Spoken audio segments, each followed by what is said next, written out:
Quran surah ke-89 Al-Fajr di ayat yang ke-1 ya.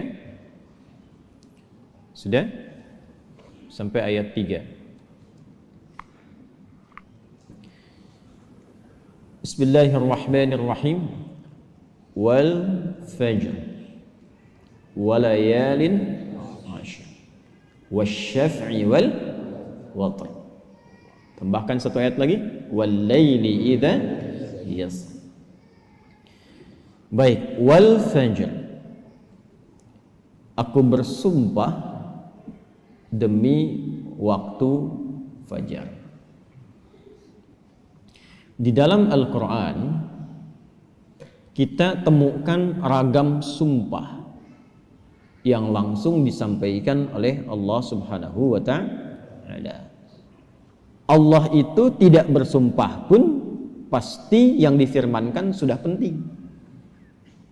Dan sumpah itu ciri penegasan dan kesungguhan. Kalau dikaitkan dengan makhluk ada kesungguhan. Makanya kalau Anda ingin menguatkan sebuah pesan dan menunjukkan Anda serius, pakai sumpah ya. Besok ada ceramah Ustadz Adi di Masjid A. Wah, yang benar sumpah. Nah, dia. Nah, kata sumpah itu kan biasanya untuk menegaskan sebuah makna kan dan menunjukkan kesungguhan. Nah, Allah itu tidak bersumpah pun itu pasti sudah penting apa yang difirmankan. Apalagi kalau disertai dengan sumpah. Maka pasti ada yang istimewa di dalamnya. Jadi kalau kita menemukan ayat dalam Al-Quran diawali dengan sumpah, ini menunjukkan pesan yang disampaikan di ayat itu tidak biasa, ada yang sangat penting, berbeda dengan pesan-pesan yang lainnya. Jelas sampai sini? Baik. Wal fajr. Ciri sumpah pertama itu kalau ada di awal ayat. Ini secara umum ya. Dibuka dengan huruf waw. Ujung akhir kalimatnya, ujung kalimatnya itu harakatnya kasrah. Sudah? Misal, waw ketemu satu kalimat ujungnya kasrah. Wal fajri wal laili wasyamsi wadduha. Jadi setelah waw ada kalimat ujungnya kasrah. Nah, itu diartikan wawnya sumpah. Qasam namanya, wawil qasam. Kalau sudah dibuka dengan seperti ini, artinya informasi yang disampaikan setelah huruf waw itu penting, tidak biasa. Wal fajr, aku bersumpah demi waktu fajar. Ada beberapa pendapat dari kalangan ulama tentang fajar yang dimaksudkan di ayat ini. Jadi di sini Allah bersumpah dengan 5 hal. Ada 5 sumpah. Aqsamun khamsah, kata para ulama, terdapat 5 sumpah di dalamnya. 1, wal fajar, demi waktu fajar. 2, walayalin 'ashr, dan 10 malam yang istimewa. 3, wasyaf'i, demi waktu genap. Kemudian 4, wal watr. 5, wal laili idza yasr. Ada 5 di sini disebutkan, menunjukkan ada 5 yang istimewa. Saking istimewanya dibuka oleh Allah Subhanahu wa ta'ala dengan sumpah. Baik. 1, fajar. Secara cepat saja. Para ulama setidaknya menyebutkan secara umum ada 2 pemaknaan di kata fajar di sini. Yang pertama yang dimaksudkan setiap waktu fajar. Itu penting. Setiap waktu fajar, dalam setiap hari. Jadi ada satu yang istimewa, waktunya di waktu fajar dari sekian perubahan waktu yang kita alami dalam sehari. Kan dari fajar nanti muncul ke pagi, pagi ke siang, siang ke sore, sore ke maghrib, maghrib ke malam kan. Nah, dari perputaran waktu itu, di antara sekian banyak waktu, fajar itu istimewa. Karena itu Allah panggil kita untuk bisa menunaikan sholat di waktu fajar. Ya, hakikatnya bukan hanya sholatnya, ada waktu-waktu yang hanya dalam fajar itu yang nggak ditemukan keistimewaannya di waktu yang lain. Contoh, kita ambil ke ibadah ritual dulu. Salat di waktu fajar ini itu 2 rakaat sunnahnya saja. Sunnahnya, belum masuk ke fardunya. Itu nilainya disebutkan oleh Rasulullah SAW lebih baik daripada dunia dan seisinya. Raka'atul fajri khairum minad dunya wa ma fiha. Kalau Anda mampu menunaikan 2 rakaat fajar, itu yang dimaksud sunnahnya. 2 rakaat, tapi disebutkan kalimat fajarnya. Bukan zuhur, bukan asar, bukan maghrib, bukan isya. Dan dilakukannya sebelum salat fardunya untuk menunjukkan betapa pentingnya itu. Karena kalau orang tahu itu penting, pasti persiapan datang sebelumnya. Ya, Anda tahu di sini akan pengajian kan? Subuh kan? Subuhnya misalnya jam 4.35. Anda menjadikan pengajian itu sebagai hal yang prioritas. Kalau waktunya 4.35, datangnya jam berapa? Ada yang nginap, ada yang itikaf. Karena menjadikan itu penting. Kalau tak penting mungkin diabaikan. Nah, Allah menyatakan fajar itu penting. Jangan tinggal. Bahkan saking pentingnya, ada di antara hamba-hamba Allah yang menyiapkan waktu fajar itu bangun dari sebelumnya sampai warming up dulu. Pemanasan supaya subuhnya itu, fajarnya itu bisa optimal. Bangun dari malam, Pak. Ada yang menjelang fajar itu membiasakan hatinya supaya khusyuk. Sehingga saat sholat di waktu fajar sudah terkoneksi kepada Allah dengan baik.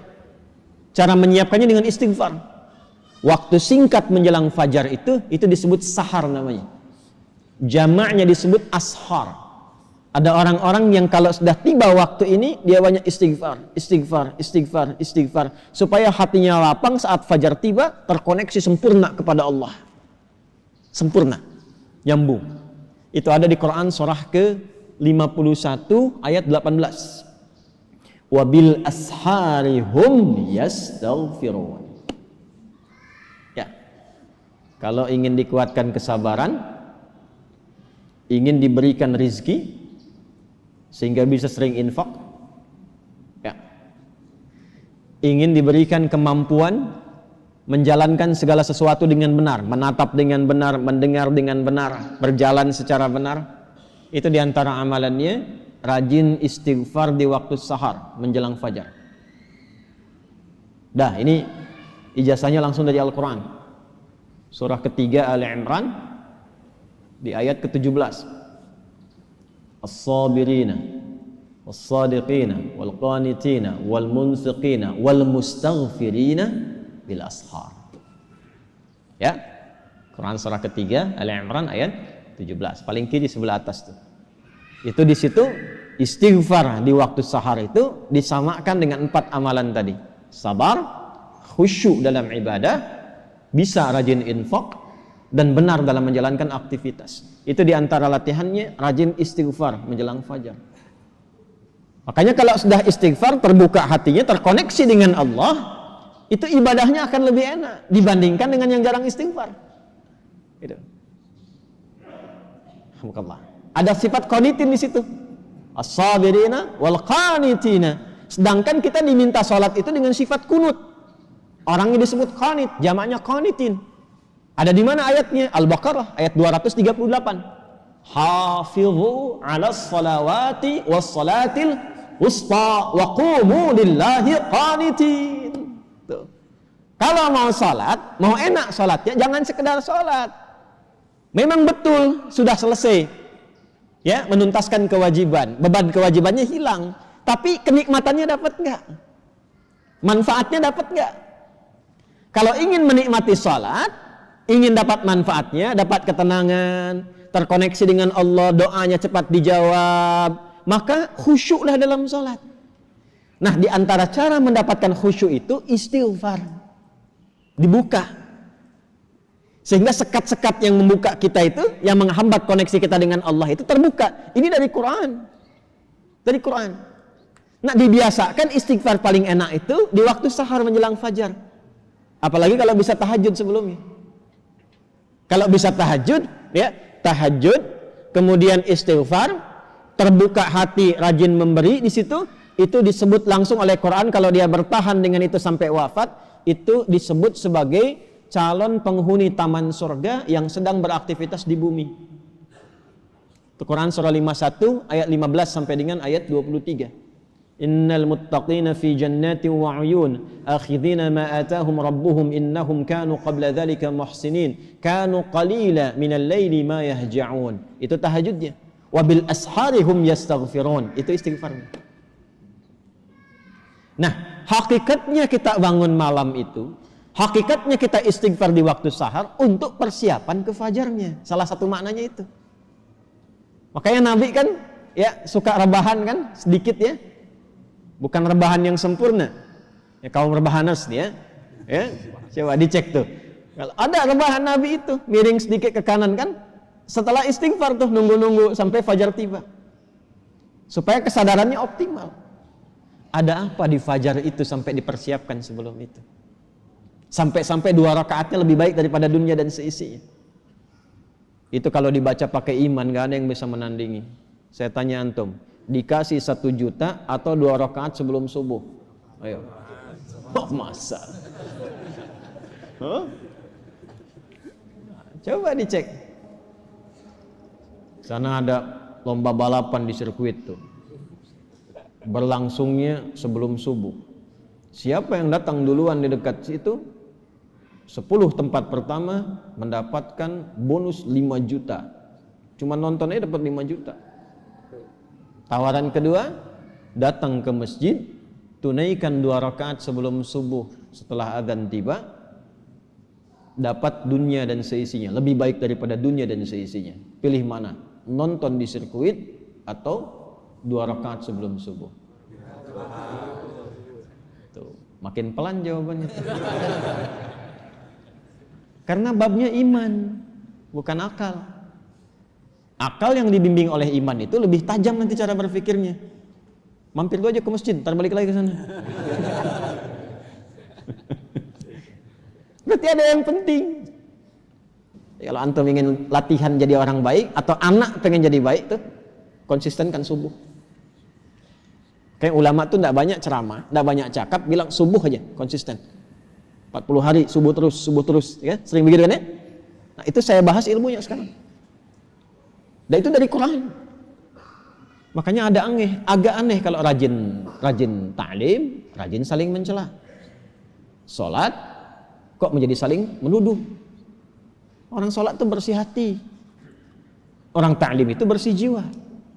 Nah, cara memulainya fajar. Kenapa Allah bersumpah dengan fajar? Karena Allah menginginkan hambanya jadi baik.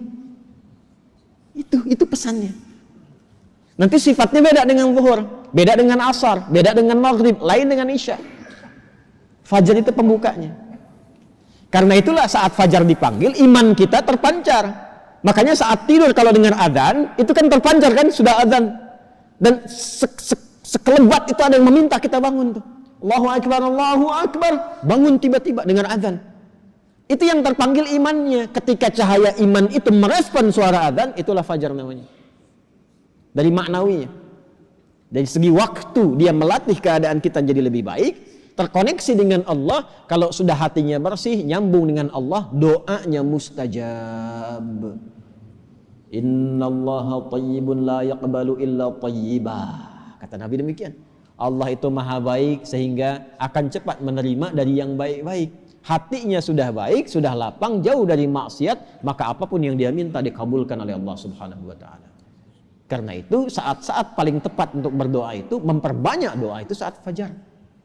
Malaikat kumpul semua. Hadisnya sahih. Ya, inna malaikatal laili wa malaikatan nahar tajtami'u fi waqtil fajri atau kama qala Rasulullah sallallahu alaihi wasallam. Malaikat siang dan malam kumpul semua di waktu fajar. Alhamdulillah malaikat itu gaib. Kalau tampak tak jadi kita ke masjid. Sayapnya banyak tuh. Siapa? Israel. Balik lagi. Kumpul semua. Nah, kalau sudah kumpul malaikat itu banyak berkahnya. Berkah itu ziyadatul khair, bertambah kebaikan. Kalau doa diaminkan. Kalau istighfar dimohonkan ampunan kepada Allah. Berkah lagi kalau subuh jamaah pengajian, berkah. Berkah lagi itu. Itu dari berangkat langsung malaikat memohonkan kepada Allah kebaikan. Hadisnya viral sahih di Ibnu Majah itu. Ya, dari Abu Darda radhiyallahu taala anhu. Qala Rasulullah sallallahu alaihi wasallam, "Man salaka tariqan yaltamisu fihi 'ilma sahhala lahu tariqan ila al-jannah, wa innal malaikata la tadau ajnihataha ridan li talibil ilmi." Orang mau berangkat menuntut ilmu, itu malaikat membentangkan sayap memohonkan kepada Allah ridha untuk orang itu. Berangkat dia ke masjid pas di waktu fajar, banyak sekali. Makanya kalau bapak ibu ke masjid waktu subuh nggak doa, rugi itu. Itu fajar.